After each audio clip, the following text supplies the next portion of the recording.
So after Hey Monday, Yes. you moved over to country music. Yes. Which I was stoked to see. Oh, thanks. And then now you're coming back to your pop punk roots. Mm-hmm. What is something that you learned while over in the country genre that you will now bring back to your pop punk sound? I learned a lot in the songwriting realm. Nashville has some of the best songwriters ever. And I was like basically a boot camp in songwriting when I first moved there.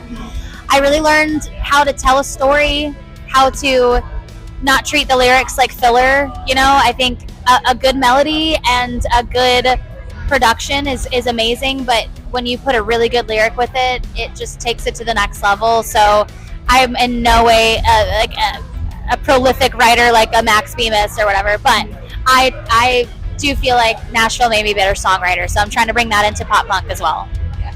No, it's exciting. I've been a fan since Hey Monday, so Thanks. I've been kind of following your career since then, and I voted for you on The Voice, and it's like, Aww, so it's exciting, and I'm so glad like you're coming back to the pop punk realm because your voice just like fits it so well. Thank you. It does fit country too, by the way, but like yeah, it's just thank like you. it's also nostalgic for me, I think, because I was so much younger. So I when I was doing country music or pop punk music and Hey Monday, people would say that I could do country.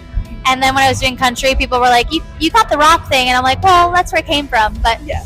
So it's one of those things. I grew up with both genres. Like my parents loved both, so I do have both influences. It's just right now my heart is tugging me back to pop punk, and that's just what it is. You know. I think that's the cool thing about like music industry in general is that you can go to other genres and like test it out, see what you like, and release something, and then be like, okay, well, I want to release this, and I want to release like an electronic music album. Yeah, and I know it is really nice when you can just do one thing for your whole career and just stick with it and it be successful from the get-go. But I've had a very interesting career where I started off in pop punk, and then it just didn't quite take us to the level that we were hoping, and I went and did the solo thing, and it was just like this really interesting process of getting on The Voice and winning and not realizing I could even win. That was so not on my bingo card. And then like having the choice to do pop or country in 2012 when like pop had an interesting moment with more of like the club stuff that it just wasn't me. So I went to Nashville and did country. So it's just like I've just kind of always gone where my gut has told me to go, and I wouldn't change anything, honestly, because I wouldn't be here if I hadn't taken that route, So. Yeah, so I'm curious, and this is more like I'm selfish. I want to know. So when you're doing like when you're coming into the studio or like wherever you're gonna write a song, how do you like to write a song? Do you like to have concepts, or do you like to kind of come in blind and like either work with someone or just I don't know, feel the vibes? I think it's different every time because sometimes there are writers who bring in their own concept, and I'm like, that's amazing, let's go there. I bring in my own concept. I always have something ready to go just to have like a launching pad. Sometimes I'll have an actual chorus with chords and music and vocals and everything. Sometimes I draw a blank and I'm like, I'm really sorry, I have nothing. And then we just figure something out from scratch. So it really depends on the people I'm writing with. I know if I go in with Dan Swank, who's like producing my stuff now, he'll probably just start playing guitar and I'll probably just start singing along and it'll be cool. So it just kind of depends on the person that I'm writing with.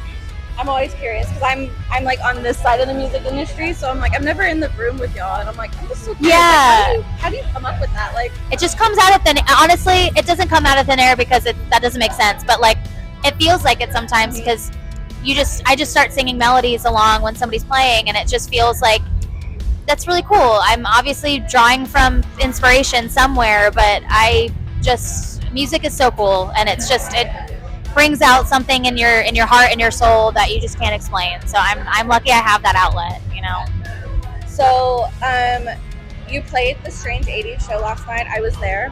Oh, nice. It was so good. Oh, thank you. So, and you popped up on stage as a surprise guest. Yes. So you got to kind of play the festival. Yeah. So how has it felt kind of going between kind of the two? It's more like a club show and then hopping on stage on a festival, and like it's all pop punk again. How does it feel? It feels so surreal. Yeah, I love doing both. I love a packed club show, and I love, obviously, a packed festival. The energy is so electric in both settings, and I love that I got to experience both.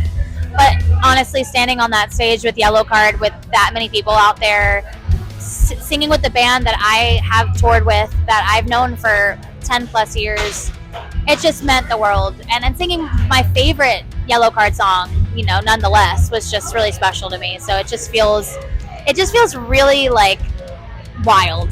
It's kind of tripping me out, to be honest. But because the last rock festival I played was Warped Tour in 2010, and I played a couple of the shows in 2019 when it was ending, but I think it was 2019. But yeah, it feels really good to be back at a festival like this. Yeah. No, that's super exciting. So kind of going along with when we were Young Fest, so a lot of our favorite bands from like back in the day are coming back to kind of reunite, and they're playing the whole weekend. Yeah. So what was your younger self's anthem? Oh God, what was my anthem? I honestly, story of the year, the 20th anniversary of Page Avenue was this year, and Until the Day I Die / Anthem of Our Dying Day, those were those were big songs for me in high school.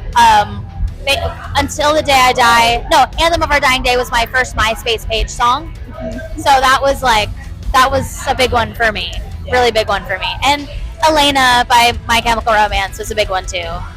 So probably between those two. Well, now I'm thinking about Avril. She was a big one too. That's like when I was a kid. Mm-hmm. Avril, I think like I'm With You was a big one. Oh my gosh, yeah. Big one for me. That was a good one. Yeah. I go through eras, so I'm like when I was a child growing up, and it's like then a teenager and a young adult, and now an adult. Like your anthems change through the years of growing up. Oh, yeah. But I think an Avril anthem is probably going to stay forever. Yeah. So we'll go with that. Good. I know. Yeah. I know. Hey, I'm Cassadee Pope, and we just buzzed into Honey Pop Live.